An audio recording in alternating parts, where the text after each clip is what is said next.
মৃত্যু যাকে সারাক্ষণ তাড়া করে তার আবার স্বস্তি কিসে? যার পিছনে মৃত্যু হাঁটে, যার পিছনে মৃত্যু থাকে, তার আবার স্বস্তি কিসের? তার আবার তৃপ্তি কিসের? তার আবার উল্লাস কিসের? উল্লাস কিসের?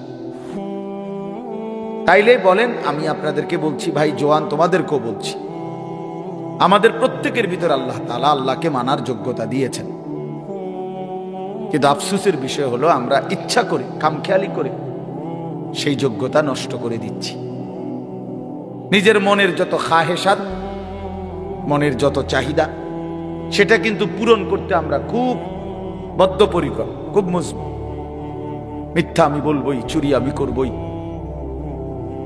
অবৈধ উপার্জন আমি করবই, যত বেজ্জতি হই, নারীর আড্ডা, জেনার আড্ডা, বেবিচারের আড্ডা, বন্ধুদের অসৎ আড্ডা, আমি এটা দেবই। আমার সম্মান থাকুক বা না থাকুক, আমার বাবার ইজ্জত থাকুক বা না থাকুক, আমার বংশের ইজ্জত থাকুক বা না থাকুক, আমার আখেরাত পরকাল নষ্ট হলে হোক। তাইলে গুনাহের ব্যাপারে মানুষ খুব নিষ্ঠাবান, মিথ্যা খুব যত্ন নিয়া করে, আল্লাহর নাফরমানি করে খুব যত্ন নিয়া, কিন্তু আল্লাহর ইবাদত করে না মোটেই যত্ন নিয়ে। সুদের 1 টাকাও কম নেয় না, সুদের সিরা টাকাও লয় না। তাইলে বোঝা গেল হারাম করে খুব যত্ন নিয়া, কিন্তু ইবাদত করে খামখেয়ালি করে, খামখেয়ালি করে। হ্যাঁ, 40 বছর ধরে নামাজ পড়ে এখনো 10টা সূরা শুদ্ধ করে নাই। কি পরিমাণ অপদার্থ মানুষ! অথচ মালিকের এই দুনিয়া কি পরিমাণ ভোগ করলো। 60 বছর বয়স, নবীজি সাল্লাল্লাহু আলাইহি সাল্লামের শেখানো 10টা দোয়া বলতে পারবে না, এবং এটা যে পারে না এই নিয়ে কোনো শরমও নাই। অথচ লজ্জা থাকা উচিত, শরম থাকা উচিত ছিল যে আমি কি মুসলমান হলাম, আমি কোন নবীকে ভালোবাসি যে নবীর শেখানো আমি 10টা দোয়াও বলতে পারি না। এটা কিসের ভালোবাসা বলেন? অসংখ্য মুসলমান 2 রাকাত নামাজ সুন্নাত মোতাবেক পড়তে জানেন, এবং এটা যে গাফলতি তার, এটা ভাবেও না। আপনি বলবেন আরো তর্ক করবেন, এত কথা কইেন না, চাই আল্লাহ ভরসা, আল্লাহ ভরসা। এই একটা খামখেয়ালি। কোরআন শরীফ আল হাদিস আছে, ডাইরেক্ট নবী বলছে সবচেয়ে অক্ষম অপদার্থ লোক ওই ব্যক্তি যে নিজের মনের ইচ্ছা মতো চলে, অথচ আল্লাহর উপরে ভরসা করে, আশা করে। বুঝেন নাই কথা? চলে কি নিজের ইচ্ছা মতো, অথচ আশা করে কার কাছে? করতেছে নাফরমানি, মুখে বলতেছে আল্লাহ ভরসা। টাকা সুদের, এরপরে বলতেছে হুজুর খাস করে দোয়া করেন, বহুত কষ্টে আল্লাহ আল্লাহ করিয়া 12 লাখ টাকা ব্যবস্থা করে ফোলাগা বিদেশ পাঠাইছি, খাস করে কিন্তু দোয়া করেন। খাস করে কি দোয়া করতো? 12 লক্ষ টাকার মধ্যে সুদের টাকা কত, কিস্তিতে কত নিলেন, কিস্তিতে কত? তো আপনি আল্লাহ আল্লাহ করে নি টাকা ব্যবস্থা করছেন না সুদে টাকা ব্যবস্থা করছেন? তাইলে মিথ্যুক এটা বললেন কেন যে আল্লাহ আল্লাহ করে টাকা ব্যবস্থা করতো? আর খাস করে কি দোয়া করতো? যে আল্লাহ এই টাকার উপরে ঠাডা পড়ুক। এটাই তো দোয়া, খাস দোয়াই না। এই সুদের টাকার উপরে গজব পড়ুক, হারামের টাকার উপরে লানত পড়ুক, বেটাতে লানত পড়ুক এই টাকা। এটা খাস দোয়া। তাহলে কি পরিমাণ অজ্ঞতা আমাদের, মূর্খতা! প্রকাশ্যে আল্লাহর নাফরমানি করে আবার বলতেছে খাস করে দোয়া করে দেন। এইটাই নবীজি বলছে, ওয়াল আজিজু মান আতবা নাফসাহু হাওয়াহা। সবচেয়ে অক্ষম, অপদার্থ, ব্যর্থ ওই ব্যক্তি যে তার মনের ইচ্ছা মতো চলে, ওয়া তামান্না আলাল্লাহ, অথচ আল্লাহর কাছে আশা করে। 30 বছর ধরে মিথ্যা বলে, ওজনে কম দেয়, কাস্টমারকে ঠকায়, হুজুর দেখলে কয় খাস করে দোয়া করো। কি খাস দোয়া করতো? তোর উপরে যেন গজব পড়ে এটা দোয়া করতো। তাহলে কি কি নাহলে খাস দোয়াটা কি? আল্লাহ তার মিশা কথার মধ্যে আরো বাড়াই দেন নাকি, তার বাটফারির মধ্যে আরো বাড়াই দেন, এটারই করতো। এ কথা বললে হুজুরের ইমান থাকবে নি? কোন মৌলভী সাহেব যদি এ কথা বলে তো বেটার ইমান থাকবে নি? হারামের উপরে দোয়া করা যায়নি,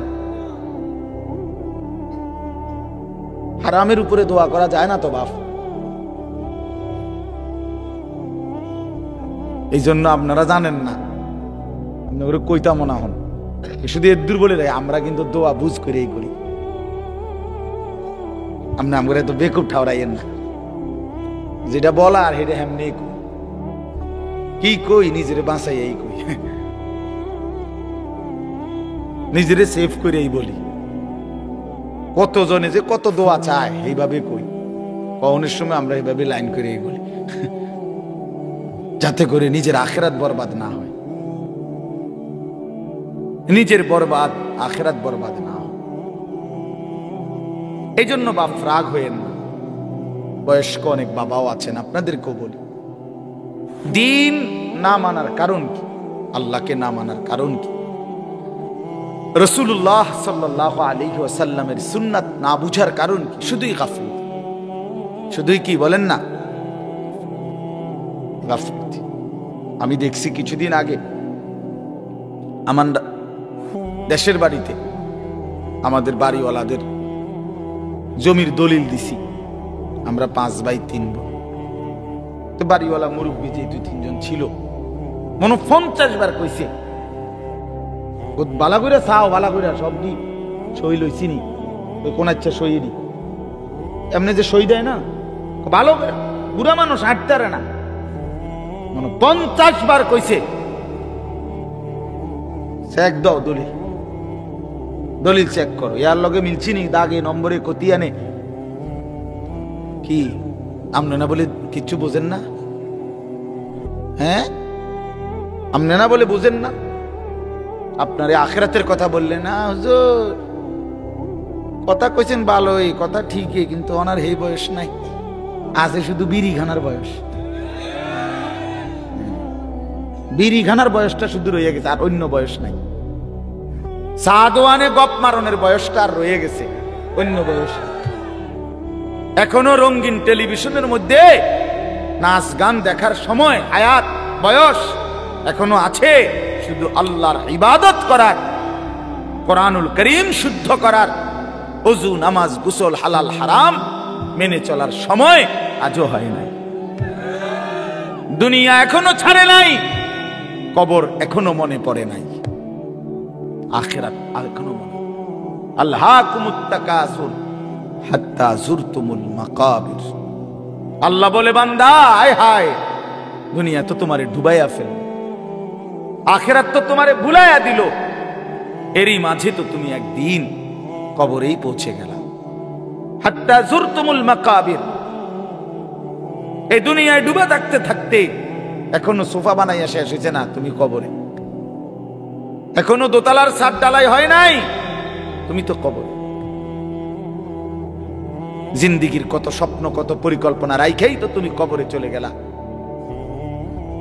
অথচ দুনিয়াও শেষ করতে পারলা না, আখিরাতও গুছাইতে পারলা না।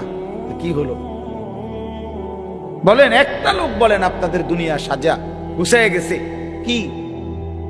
আপনি এখন গিয়ে খবর নেন, ঘরে যান, মহিলারা বলবে পেঁয়াজ নাই, রসুন নাই, আদা নাই, চিটকারি ভাঙ্গা, বাথরুমের প্লাস্টিক দরজা এটা ভাঙ্গা গেছে। যত বাথরুমের মধ্যে প্লাস্টিকের দরজা এডি হয়, হেন্দা ভাঙ্গা যায়, হেন্দা ভাঙ্গা যায়, চিটকারি নাই, চদর বদর, ঠিক না? বলেন না কেন? তো দুনিয়া আপনি না খুব ভালো মাত্র গুছাই নিলেন, 6 মাসের মাথায় চিটকারি নাই, কা শেষ হয় নাই। দুনিয়া কি হয় না? রাক্ষসে এই দুনিয়া শেষ হয় না, দুনিয়া শেষ হয় না। রাসূলুল্লাহ সাল্লাল্লাহু আলাইহি ওয়াসাল্লাম বলেছেন, লাউ আন্না লি ইবনি আদম ওয়াদিয়াম মিন যাহাবিন লা আহাব্বা আন ইয়াকুনা লাহু ওয়াদিয়ান লান ইয়ামলা আফাহু ইল্লা তুরাব। এটা একটা হাদিস, আশ্চর্য হাদিস। নবী সাল্লাল্লাহু আলাইহি ওয়াসাল্লাম বলেন, শোনো, বনি আদমকে, আদম সন্তানকে যদি একটি পাহাড় স্বর্ণ দেওয়া হয়, লা আহাব্বা আন ইয়াকুনা লাহু ওয়াদিয়ান, সে অবশ্যই চাইবে তাকে দুইটি পাহাড় স্বর্ণ দেওয়া হোক।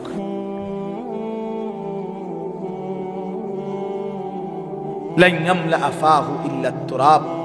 এরপরে নবীজি বলেন, কসম উম্মত, শোনো, বনি আদমের মুখ ভরবে না ইল্লা তুরাব, কবরের মাটি ঢালা পর্যন্ত।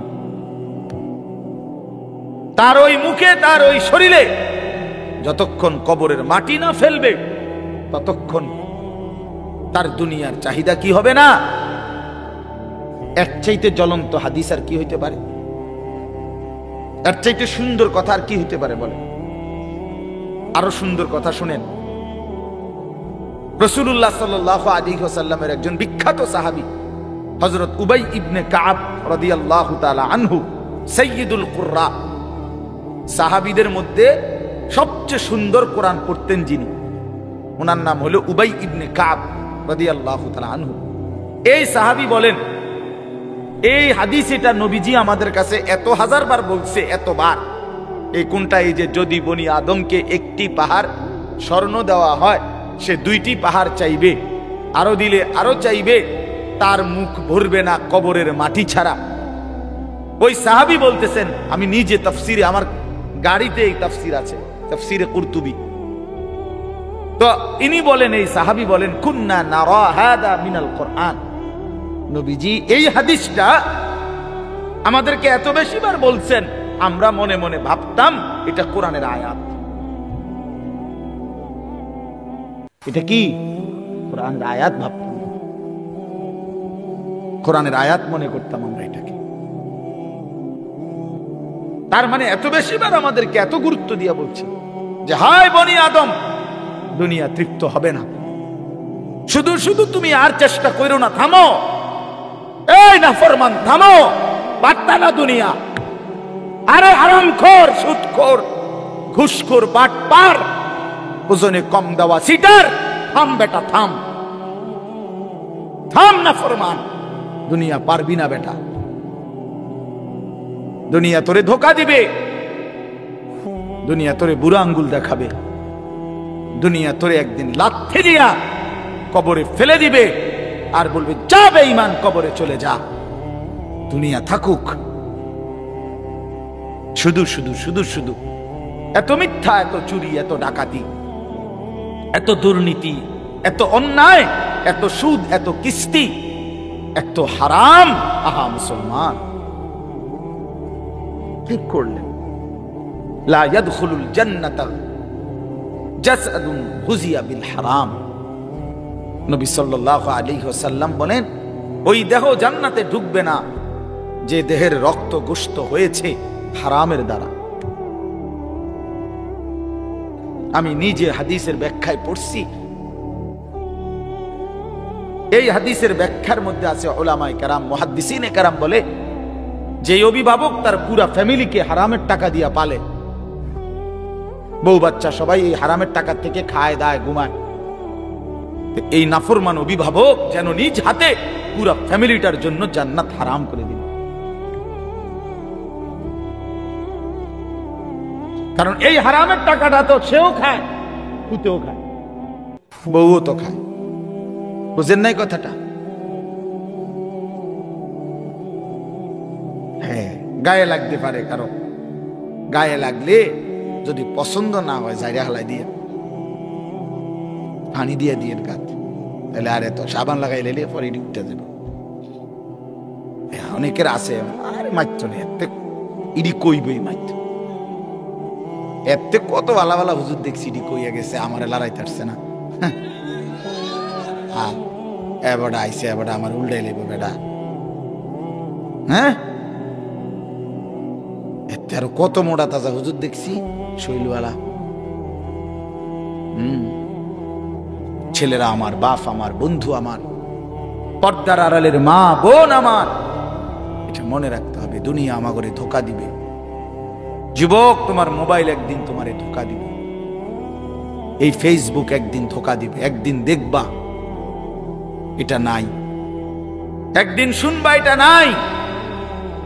এই ইউটিউব, এই ফেসবুক, এগুলো নাই, এই অনলাইন নাই, এটাই হবে। আমি কিছুদিন আগে, গত 3-4 দিন আগে মুন্সিগঞ্জ মাহফিলে গেছিলাম। তো ওইখানে ব্রিজের পার হব, সেতু শীতলক্ষা নদী, তো যেখানে টোল দেয়, এই টোলের জায়গায় জ্যাম বাইজা গেছে, বিশাল জ্যাম। তো সবাই বলতেছে যে এখানে তো এত বড় জ্যাম লাগার কথা না, কখনই লাগলো কেন? তো আমার গাড়ির থেকে আমার সাথে একজন মাওলানা ছিল, ওই গিয়ে আগাইয়া দেখছে আর কি হইছে, যাই আইসা আমার বলতেছে, হুজুর টোল যে নেয়, টোল বোঝেন তো না, ব্রিজ পার হইতে সময় যে টাকা দেয়, এটারে টোল কয় আর কি। এই টোল তো 3টা কম্পিউটারে টোল নেয় আর কি, কম্পিউটার সিস্টেম লেস, হঠাৎ মানে 3টাই একই সাথে কাজ করতেছে না, কোনোভাবেই অপারেটর বুঝতেছে না কি হয়েছে। এই কারণে ওই যে টোল নিচ্ছে না, জ্যাম বাইজা গেছে। এজন্য প্রিয় বন্ধু আমার, এটা জরুরি বিষয়। এই পৃথিবীতে প্রযুক্তি এর কোনোটারই স্থায়িত্ব নেই। ফেসবুক আসমান থেকে আসে নাই, ইউটিউব আসমান থেকে আসে নাই, তোমার এই বড় মোবাইলের এই সমস্ত অপশন, এটা আসমানি বিষয় না যে এটা অনন্তকাল থাকবে। কিন্তু তুমি শেষ হইবে না, মোবাইল শেষ হয়ে যাবে, তোমার জিন্দেগি কোনোদিন শেষ হবে না। মানুষ শেষ হয় না, মানুষের কোনো শেষ নাই, মানুষ স্থানান্তর হয়। প্রিয় ভাই আমার, ছেলেরা আমার, বাবারা আমার, পর্দার আড়ালের মা বোনেরাও, মানুষ মরে না, শেষ হয় না, মানুষ স্থানান্তর হয়। একবার মানুষ ছিল মাটিতে, সেখান থেকে খাবারে, সেখান থেকে বাবার বীর্যে, সেখান থেকে মায়ের জরায়ুতে, সেখান থেকে আবার বীর্যের ফোঁটা, জমাট রক্ত, গোশতের টুকরা, হাড্ডির খাঁচা, গোশতের আবরণ, নাক চোখ লাগানো, এরপরে আবার স্থানান্তর হয়ে মায়ের পেট থেকে দুনিয়ার জমিন, দুনিয়ার জমিন থেকে স্থানান্তর হয়ে কবর, কবর থেকে স্থানান্তর হয়ে হাসরের মাঠ, হাসরের মাঠ থেকে স্থানান্তর হয়ে একটু সামনে মিজানের পাল্লা, যেখানে হিসাব হবে আমল নামা, সেখান থেকে আরেকটু আগে স্থানান্তর হয়ে ফুলসেরাত, সেখান থেকে আরেকটু স্থানান্তর হয়ে জান্নাত কিংবা জাহান্নাম। জান্নাতে গেলেও চিরস্থায়ী, জাহান্নামে গেলেও চিরস্থায়ী। তো শেষ হইল কই? বুঝাইতে পারছি নি কথা? বলো ভাইয়া, একটা ছেলে বলো ভাই, শেষ হয়েছে কোথাও? মানুষ শেষ হয় না, এই জীবনের আর শেষ নাই, এই জীবনের আর কি নাই? মৃত্যু আছে, এটা মৃত্যু মানে শেষ না, মৃত্যু মানে সমাপ্তি না, স্থানান্তর। এই জন্য আমরা ইন্তেকাল করি, আমরা ইন্তেকাল বলি না, এই ইন্তেকাল মানে হলো স্থানান্তর। এই যে এটা এখানে ছিল, এখানে আনলাম, এই যে ইন্তেকাল, এখান থেকে এখানে আসছে, এটাও এক ধরনের ইন্তেকাল মানে স্থানান্তর। এজন্য মানুষ শেষ হয় না বন্ধু। আমি তো টেলিগ্রাফ দেখছি, এখন নাই। আমি তো ডাক পিয়নের চিঠি দেখছি, ওই রিটন চলে না। আমি তো ওই যে এমনি 1 2 3 গুণনা যে টেলিফোন, সেটা ছিল না চাচা, আমরা তো ওইগুলো দিয়ে কাজ করছি। তো আপনি তো আরো বেশি দেখছেন, আমি তো আপনার চাইতে বয়সে কম। তিনটিতে অনেকক্ষণ অপেক্ষা করতে হইতো, ওই লাইন পর্যন্ত পৌঁছতে হইলে 3টি অফিস হইয়া কই। এরপরে আপনার মোবাইলে আসলো এই লম্বা লম্বা ডান্ডাওয়ালা মোবাইল, এগুলো 10 টাকা মিনিট। দোকানে গিয়া কাগজ দিয়া নাম্বার লিখে লই আমরা যাইতাম দোকানদারের হাতে, দোকানদারে আপনার কল কইরা রিং রিসিভ করাইয়া তারপরে আমগো হাতে দিত। তো আমরা কথা বলতে, আবার হেতের হাতে দিলে হেইতে বন্ধ করতো। এতটা ভয় পাইতাম যে যে এটা নিজে বন্ধ করলে কোন বেয়াদবি হয়ে যায়। এই তো ছিল কই, এই যে এগুলো তো নাই। এই জন্য দোস্ত আমার, বন্ধু আমার, একদিন এই প্রযুক্তি থাকবে না। প্রিয় ভাই, তুমি থাকবা, তোমার জিন্দেগি থাকবে। তুমি চাইলেও আর কোনোদিন তোমার রাত বুঝতে পারবা না, এই দিন আর মুছতে পারবা না, এই আলো বাতাস মুছতে পারবা না। অর্থাৎ আমার হায়াতের আর এক সেকেন্ড খোদার কসম আড়াল করা যাবে না, লুকানো যাবে না। সুম্মা লাতুসআলুন্না ইয়াওমাইদিন আনিন নাঈম।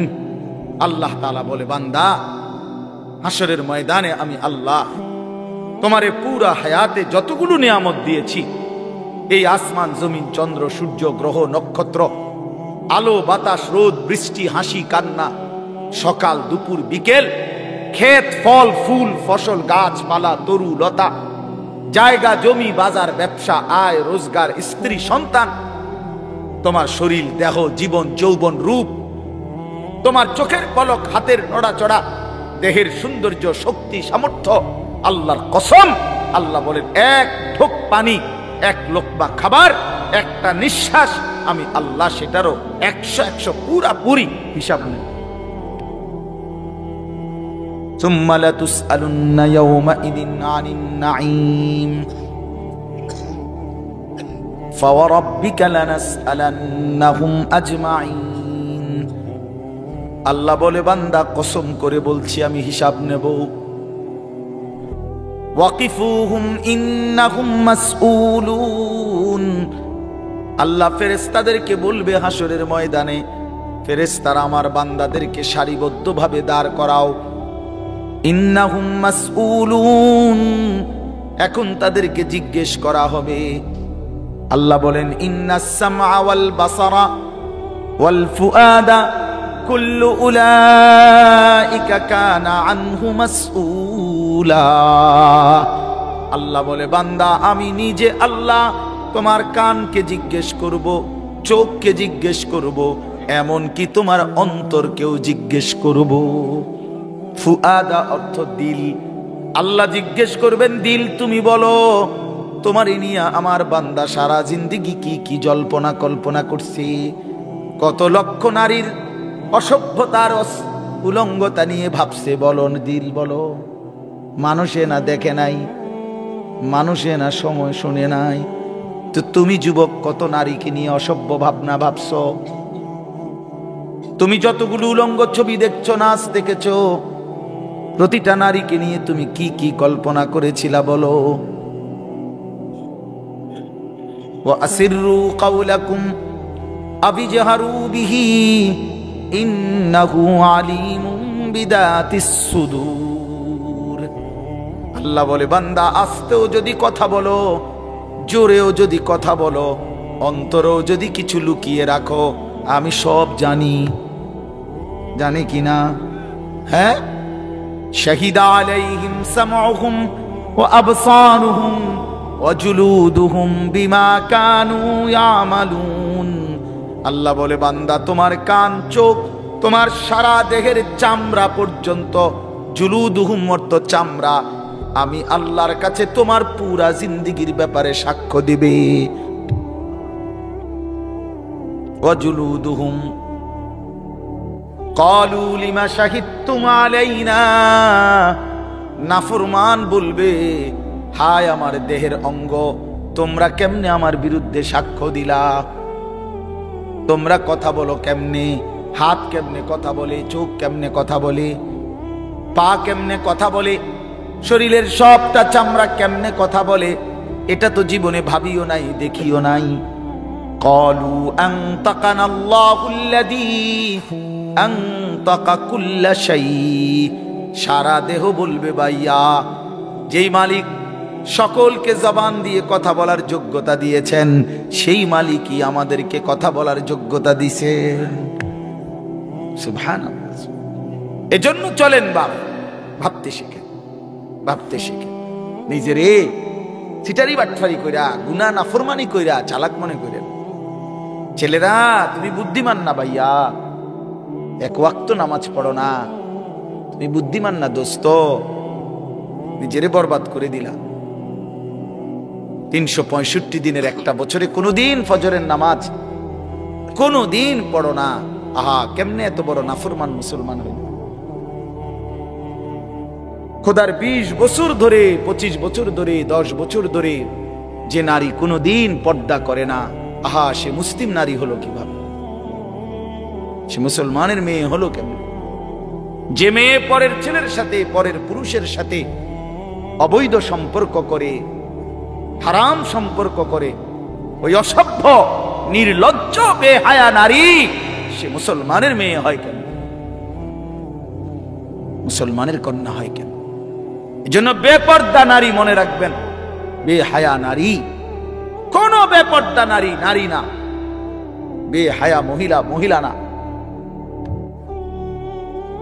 তারে মহিলা বলে না, তারে নারী বলে না, সে ভিন্ন কিছু, হয় প্লাস্টিক, নয় রাবার, নয় অন্য কিছু।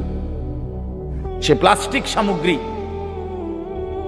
নারী বলে তাকে ইজ্জতের কদর করে যে, সতীত্বের কদর করে যে, নারী বলে তাকে পুরা দেহে হায়া লজ্জা থাকে যার, নারী বলে তাকে আল্লাহর রাসূল বলে আওরাতুন, নিজেকে গোপন রাখে যে, আড়াল রাখে যে, লুকিয়ে রাখে যে।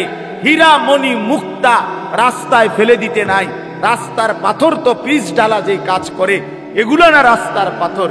হীরা মণি মুক্তা ওগুলাও পাথর, কিন্তু সেটা রাস্তায় ফেলে দেয় না। ডায়মন্ড রাস্তায় ফেলে দেয় না। নারী হীরা, নারী মণি মুক্তা, নারী ডায়মন্ড।